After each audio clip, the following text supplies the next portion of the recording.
Welcome. My name is Todd Scott, Program Director, Community Health and Safety Works, Department of Housing and Community Development.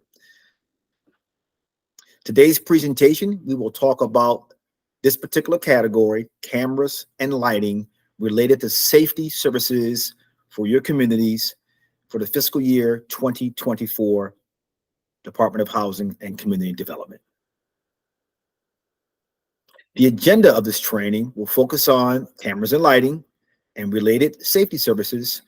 We'll talk about the grant application, and we'll also want you, if you have any questions or concerns, you might not get that information on this presentation, but you will be able to send an email to us with any questions that you have that are unanswered after we have this training module. Thank you.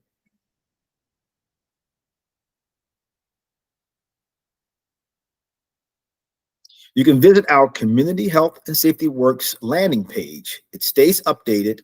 Also on that landing page, we will update our frequently asked questions.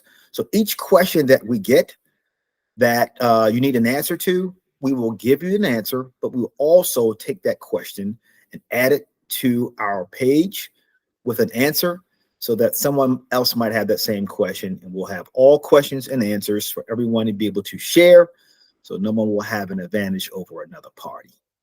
Thank you.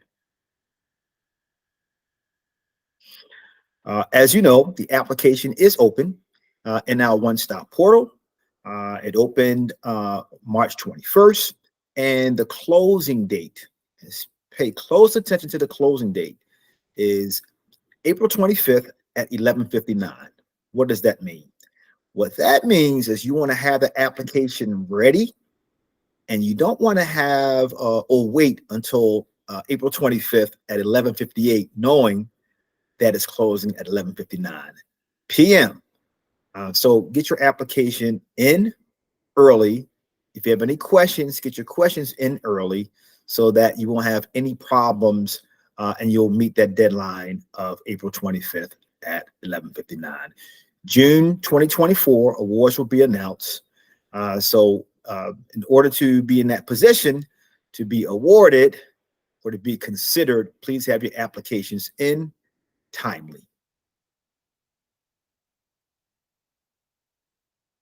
Who can apply? Eligible applicants are tax-exempt nonprofits, community-based organizations with a nonprofit fiscal sponsor, and local governments. Projects should be located in Baltimore City or within designated sustainable communities. We do have a mapper that you click on that particular hyperlink. And when you click that on, you'll be able to put your project address in there to tell you exactly if your project is in an eligible area.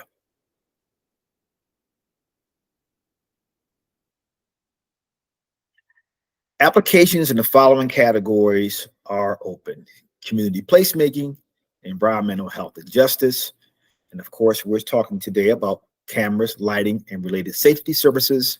And also, the fourth category is technical assistance. So the cameras and lighting is our specialty today that we'll focus on. But on the web page, you'll be able to have training manuals or modules such as this one for all of the other categories as well.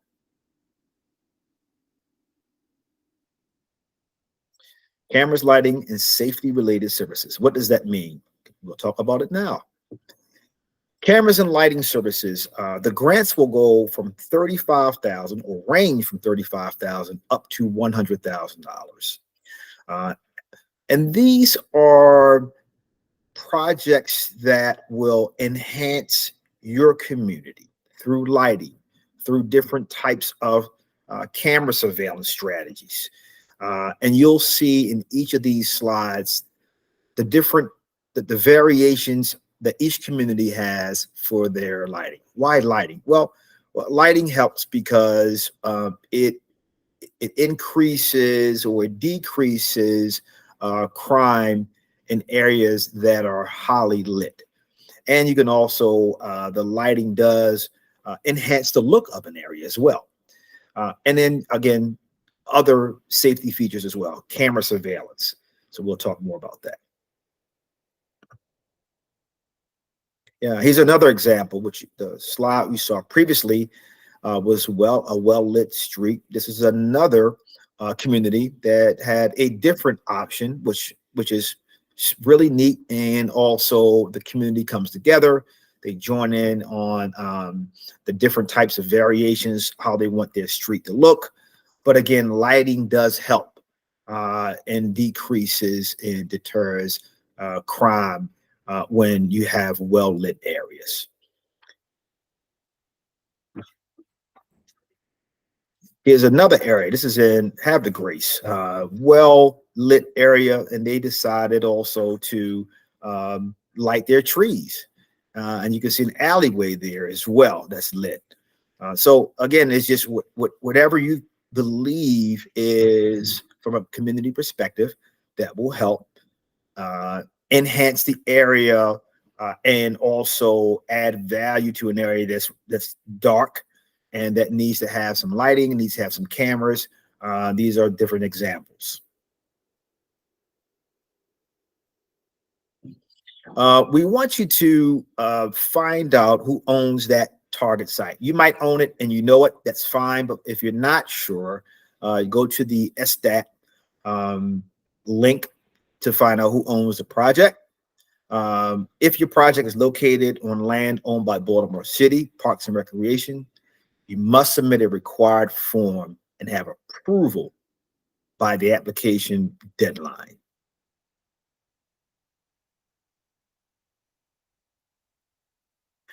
We are and have had several phone calls and meetings with Baltimore's City Watch Community Partnership. And what they are wanting to do and have asked us to work with them on is we realize that we want to have as many stakeholders involved in this as possible. They are doing a great job monitoring. So if there's any questions that you might have, the City Watch Community Partnership is going to be involved in just answering questions that you might have regarding having your cameras registered.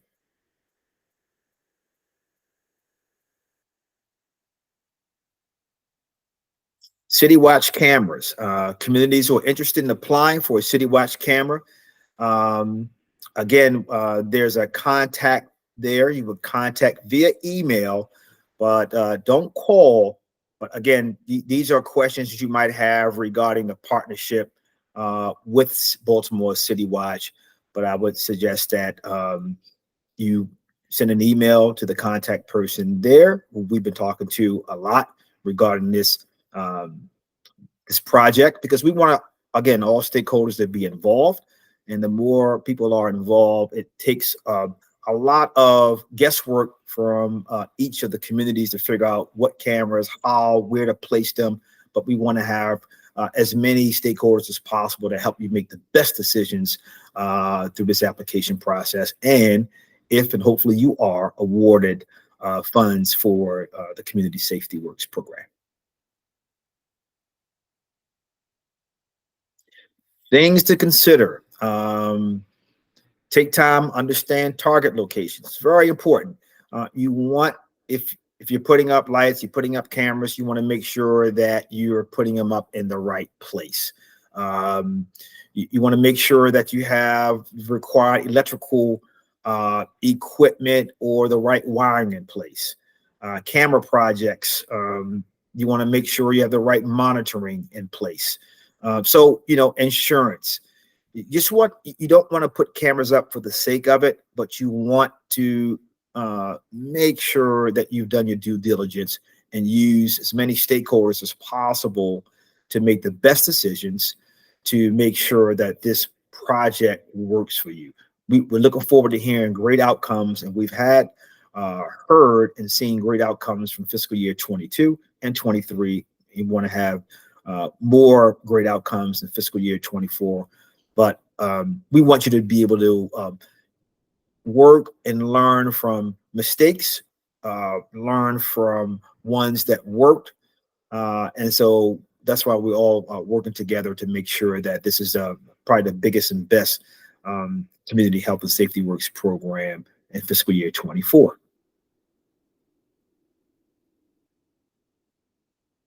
Okay, the application, which is on, click on the website, it's there. As you can see here, you just put down the information and describe your project to the best of your ability, your organizational summary. We have enhanced this application so there are more spaces, more characters for you to put more documentation, more information to describe your project. Don't be shy. I know you're not. So be able to put as much information in there about your project that as we're scoring and reviewing your application, we understand your organizational summary, we understand how your staff operates, we understand your structure. So be very specific in these categories on your organizational structure.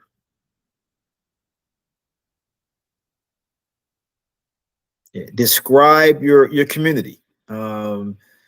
Just let us know what's taking place in your community now, and be very specific. If you need to deter crime and you're coming in as an applicant, describe why, provide statistics, give us information, share the story, put down and list facts. And we have some links there that you can click on and use, but you might have information that we might that you want to add that's not in those links. Tell the story why you want to deter crime in your community and be specific. List your project information, the address, the location, describe what's taking place. Also, let us know the importance of your strategy. What has happened over the course of time? Be very specific as you put your information into your questions, but you just tell the story. Why is your project a preferred project? Why do you need to get funded? What has happened? So be very specific. And again, this application, unlike the last 2 years, we've given you more information or more space to provide documentation and information to describe your project. If you were an awardee in the past, just let us know what some of the results are or have been due to you receiving funding in the past. It's very important. And we want to see a momentum. So if you receive funds in the past, we want to be able to show, you want to be able to show these are the outcomes. Here's what happened. Be realistic, because we want to really do a very good job of looking at your outcomes and tracking your progress throughout this period. So be very specific. If you feel as though certain things are going to happen, don't embellish. Don't go too far with, if you receive a specific amount of money, here's what's going to happen. Because you want to, if we could do this again next year for fiscal year 25, you want to say we were able to satisfy the goals the previous year.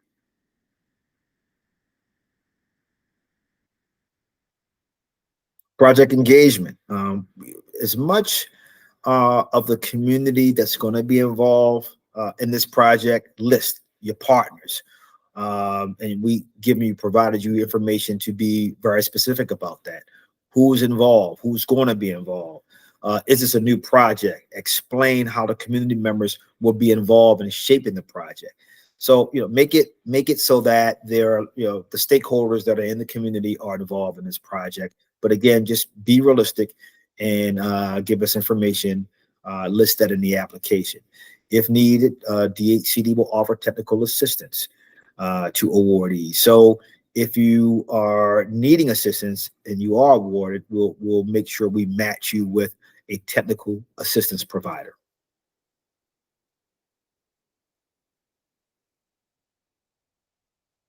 Budgets and timelines.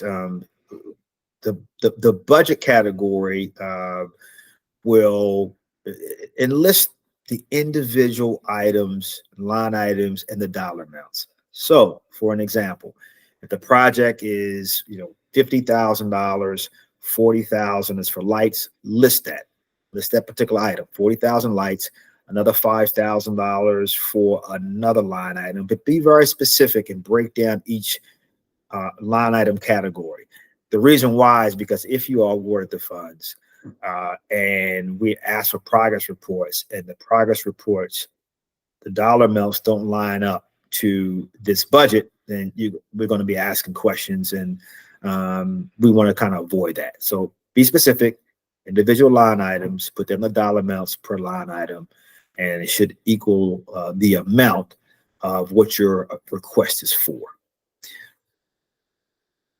And timelines, again, be specific in your timelines as well regarding milestones. So if you expect when you receive the money on a specific date in the first 6 months, these are the potential outcomes, list that. And remember, this year, with 18 months is the grant period for this year, as opposed to previous years, it wasn't 18 months.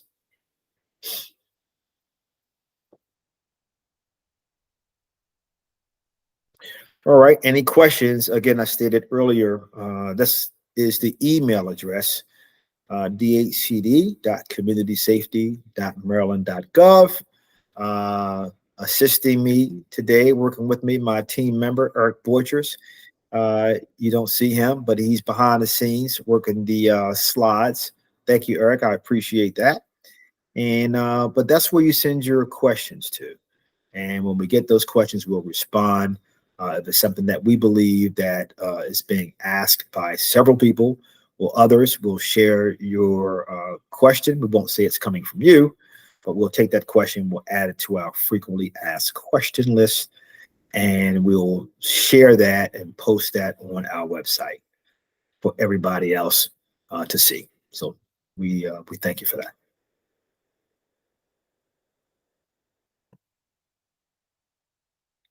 Okay, sign up also, DHCD program updates. It's on the website. Go out there, put your name in there, and we'll keep you posted on upcoming rounds and all information relating to DHCD's programs. And there's a lot of programs that we offer. And for the ones that are new to this, please put your name in there. For the ones who are understand and know the process, we still have you on our list. So don't be shy, ask questions, and we'll get to you. And we're looking forward to your application. And I believe that's a wrap. Have a fantastic day. I hope you enjoyed this. Again, if we did not answer your question, please ask your question in the information that we provided, and we will get back to you once you send that email to us. Thank you. Have a great day.